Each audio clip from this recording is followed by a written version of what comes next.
Православные христиане республики с нетерпением ждут прибытия в Сыктывкар ковчега с мощами Сергия Радонежского. Этот всероссийский крестный ход начался 12 июня и завершится только 7 октября.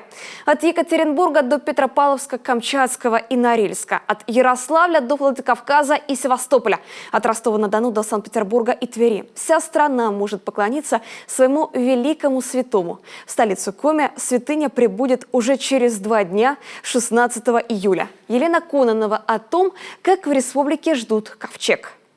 Ковчег со святыми мощами одного из самых почитаемых святых на Руси, Сергия Радонежского, Сыктывкар, прибудет как раз накануне Дня памяти преподобного.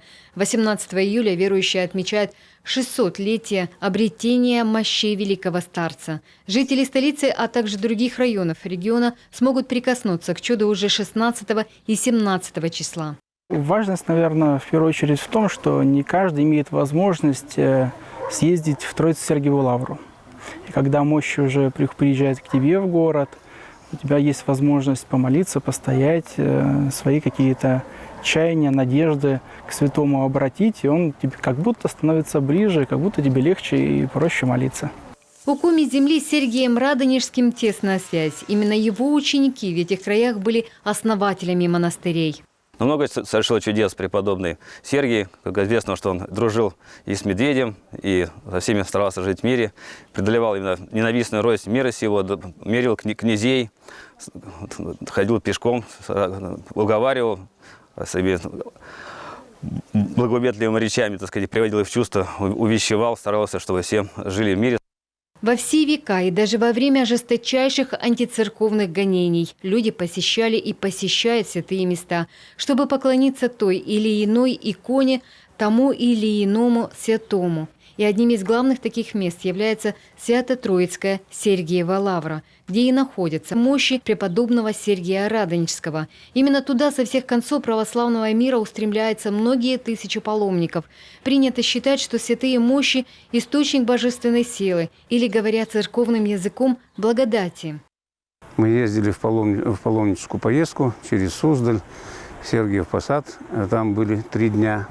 Углич. Вот. И та поездка для меня знаменательна тем, что накануне у меня, сказать, была аритмия, вот, довольно сильная, неприятная. Вот. И уже когда садились в автобус, у меня мысли были или ехать в поездку в эту, к Сергию Радонежскому, или идти сдаваться в кардиоцентр. Он рядом был там, рядом от вокзала. Вот. Но я все-таки рискнул, сел в автобус и поехал.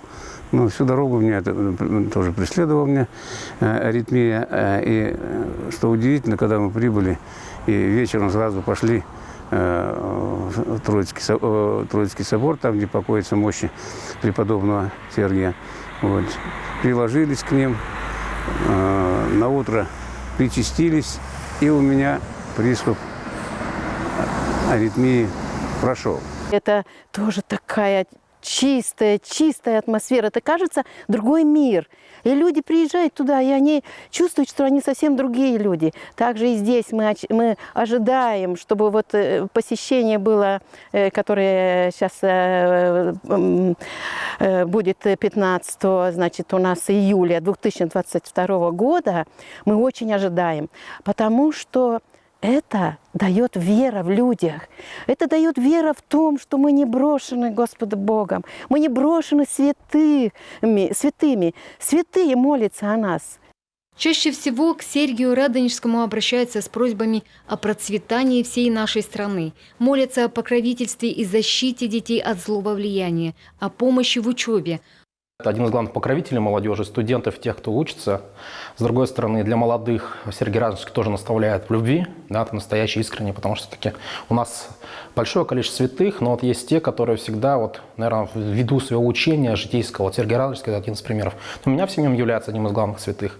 Очень важно, что не надо ехать в Сергиев Посад, чтобы прикоснуться к святыне. Это можно будет сделать здесь, в Сыктывкаре.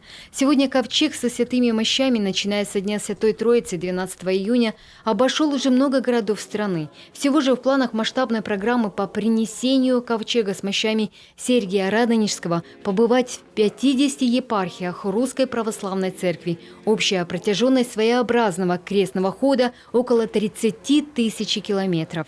Елена Кононова, Владимир Кривцон, телеканал Юрган.